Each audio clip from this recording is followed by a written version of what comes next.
জামাতের আমির ডক্টর শফিকুর রহমান তিনি কি বলেছেন আপনারা নিশ্চয়ই খেয়াল করে শুনেছেন। এর মধ্যে একটি বেসরকারি টেলিভিশনে ইন্টারভিউ উনি কথাগুলি বলেছেন। যে কথাগুলি বলেছেন আমি আপনাদেরকে আবার একটু পড়েও শোনাচ্ছি। ইদানিং আমাদের বক্তব্য এ ব্যাপারে স্পষ্ট। আমরা সতর্ক করে দিয়ে বলছি যেন এমন যেন না হয় যেন আমরা একটা জালিমের হাত থেকে ঠিকই মুক্তি পেলাম, আরেকটা জালিমের হাতে গিয়ে আমরা পড়লাম, এমন যেন না হয়। জাতিকে সতর্ক থাকতে হবে, এই হলো কথা। এখন এখানে বেসিক যে পয়েন্টটা আমি বলতে যাচ্ছি সেটা হলো আমরা যেন একটা জালিমের হাত থেকে গিয়ে আরেকটা জালিমের হাতে না পড়ি। তো একটা জালিমকে, প্রথম জালিমটা তো আমরা বুঝতে পারছি যার হাত থেকে আমরা সদ্যই মুক্তি লাভ করলাম, সেটা হলো যে হাসিনার যে শাসন আমল, সেই শাসন আমলকে বলা হচ্ছে একটা জালিমের শাসন আমল। হাসিনা হচ্ছে সেই জালিম। তো এই জালিমের হাত থেকে যে আরেকটা জালিমের হাতে যেন না পড়ি, এই দ্বিতীয় জালিমটা আসলে কে? ডক্টর শফিকুর রহমান কিন্তু ক্লিয়ার করে নামটা উচ্চারণ করেননি, কিন্তু আপনাদেরকে বুঝতে অসুবিধা হচ্ছে। বুঝতে অসুবিধা হওয়ার কোনো কারণ নাই। উনি কার কথা বলছেন? কারণ আওয়ামী লীগ তো এক জালিম বিদায়ী হলো, আরেকটা জালিম সম্ভাব্য জালিম কে আছে ওনার বিবেচনায় যিনি বলেছেন। আলটিমেটলি বোঝাই যাচ্ছে ইঙ্গিতটা বিএনপির দিকে।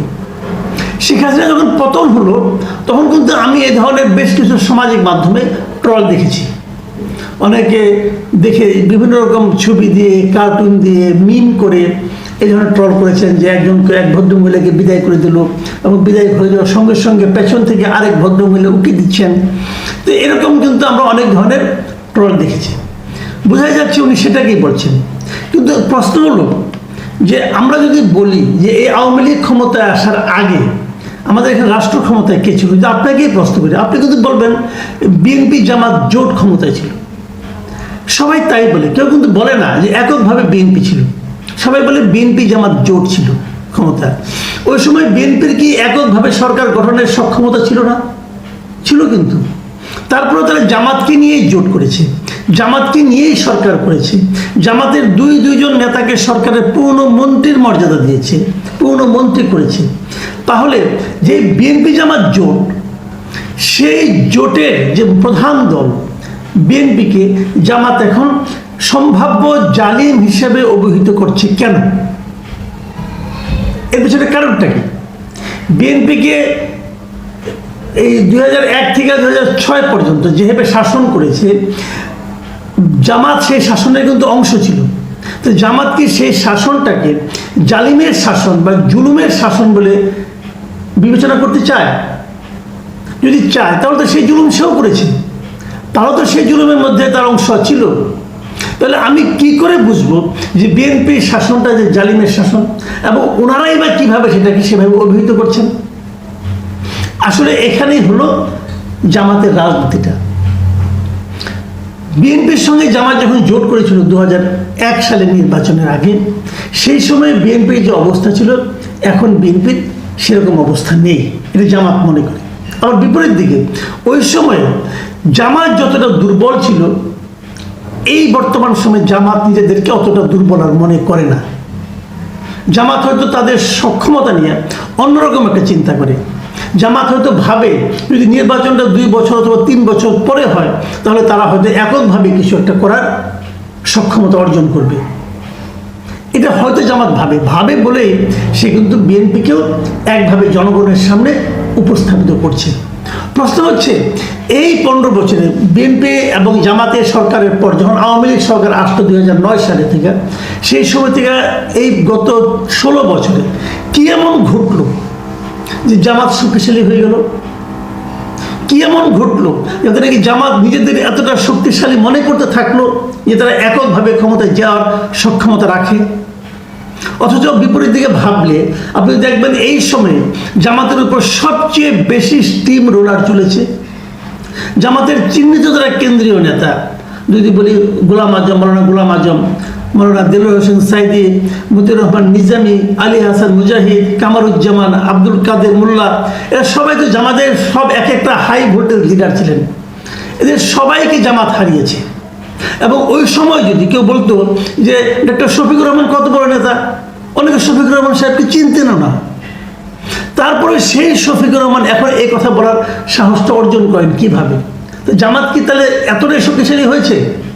এই 15 বছরে, বিশেষ করে শেষের 10 বছরে আওয়ামী লীগ তো এমন স্টিম রোলার চালিয়েছে জামাতের উপর। জামাত তো তার কেন্দ্রীয় কমিটির অফিস বাদ দেন আপনি, কোনো আঞ্চলিক জেলা পর্যায়ের অফিসে তারা খোলার সাহস পেত না। জামাতের অফিস ছিল না, দিনের পর দিন জামাতের উপর নানা রকম নির্যাতন করা হতো। কোথাও বসে একটা বৈঠক করতে পারতো না। 4-5 জন মিলে যদি হোটেলেও বসতো খাওয়ার জন্য, তাও বলতো তারা এখানে সরকার পতনে, সরকারের বিরুদ্ধে ষড়যন্ত্রের মিটিং করছে, তাদেরকে ধরে নিয়ে যেত। এই যে মানে টর্চার জামাতের উপর লাগাতার চলেছে। এবং কেবল তাই না, সবশেষ যাওয়ার আগে কয়েক 1 সপ্তাহ না, মাত্র 4-5 দিন আগে তারা জামাতকে নিষিদ্ধ পর্যন্ত করেছে। তাহলে জামাত এত শক্তিটা পেল কোথায়? এই জায়গাতেই হলো প্রকৃত রাজনীতি। জামাতকে আওয়ামী লীগ মনে করেছিল নিঃশেষ করে দেবে। এইভাবে গায়ের জোরে পৃথিবীতে কোনো রাজনৈতিক দলকে নিঃশেষ করা যায়নি। এবং যায়নি মানে কি, এই যে নিঃশেষ করার যে একটা প্রক্রিয়া আওয়ামী লীগ চালিয়েছে, আওয়ামী লীগ সরকার চালিয়েছে, এতে আমি মনে করি জামাতের ইমানি জোর আরো দৃঢ় হয়েছে, জামাত আরো শক্তিশালী হয়েছে। জামাত ভেতরে ভেতরে নিজেদের সংগঠিত করতে পেরেছে এবং তাদের পার্টির বিস্তার ঘটাতে পেরেছে। আর বিএনপির সঙ্গে তাদের দূরত্বটা মূলত তৈরি হয়েছে এই সময়ে, এই 15 বছরে লাগাতার আওয়ামী লীগের পক্ষ থেকে বিএনপিকে একটা ব্লেমই দেওয়া হতো যে তারা জামাতকে সঙ্গে নিয়ে রাজনীতি করছে। ভাবখানা এমন যে জামাতকে সঙ্গে নিয়ে রাজনীতি করলে বুধের শরীর নাপাক হয়ে যাবে। এইভাবে তারা বলতে বলতে বলতে বলতে একসময় বিএনপি বোধহয় বিশ্বাস করেছে যে জামাতের সঙ্গে রাজনীতি করলে বোধহয় তাদের অবস্থা খারাপ হয়ে যাবে, জনগণ তাদের প্রত্যাখ্যান করবে। এই ধরনের একটা ধারণা বিএনপির মধ্যে কিন্তু ছিল বলে আমার ধারণা। এবং ছিল বলে তারা কিন্তু জামাত যখন চূড়ান্ত বিপদে পড়েছে, তখন বিএনপির পক্ষ থেকে কিন্তু জামাতের পক্ষে কেউ দাঁড়ায়নি।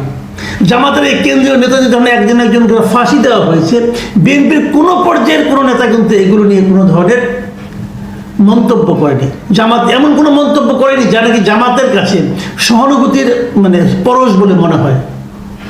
সেই সময় থেকে আসলে দূরত্বটা তৈরি হয়েছে। আওয়ামী লীগ যত বিএনপিকে ব্লেম দিয়েছে, তত বিএনপি বুক ফুলিয়ে মেরুদণ্ড সোজা করে বলতে পারেনি যে জামাত আমাদের মিত্র। এটা বলার তাদের সেই সৎসাহস ছিল না। এই দূরত্বটা কিন্তু এই আওয়ামী লীগ সরকারের পতনের আগেও প্রকাশিত হয়েছে। এই ডক্টর শফিকুর রহমান আগেও বলেছিলেন যে জামাতের বিএনপির সঙ্গে ওনাদের আর কোনো ধরনের জোট নেই। এখন যেটা বলছেন যে এক জালিমের হাত থেকে আরেক জালিমের হাতে যাতে না যাওয়া যায়, সেই জন্য জনগণকে সতর্ক থাকতে হবে, তখন বোঝা যায় যে তারা এখন বিএনপির শক্তির উপর ভর করে নিজেরা দাঁড়াতে চাচ্ছেন না। আগামী দিনে রাজনীতি তারা একা একাই করতে চান। এবং এই যে তাদের উপলব্ধিটা, এই যে তাদের এই উপলব্ধির প্রকাশটা, এটা কিন্তু এমনি এমনি হয়নি। তাদেরও নিজস্ব একটা অবজারভেশন আছে।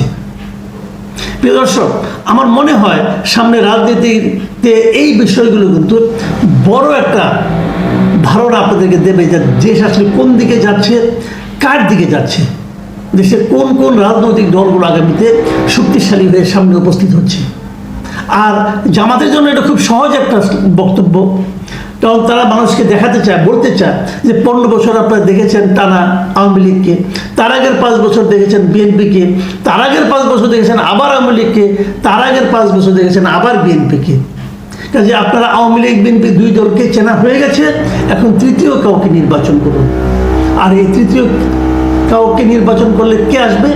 অটো চয়েস জামাত। এইভাবেই তারা বিষয়টাকে উপস্থাপনের চেষ্টা করছে। জামাতের এই রাজনীতি শেষ পর্যন্ত কতটুকু সফল হবে সেটা হয়তো আমরা খুব শীঘ্রই টের পাবো। প্রিয় দর্শক, এখন এ পর্যন্তই। আল্লাহ হাফেজ।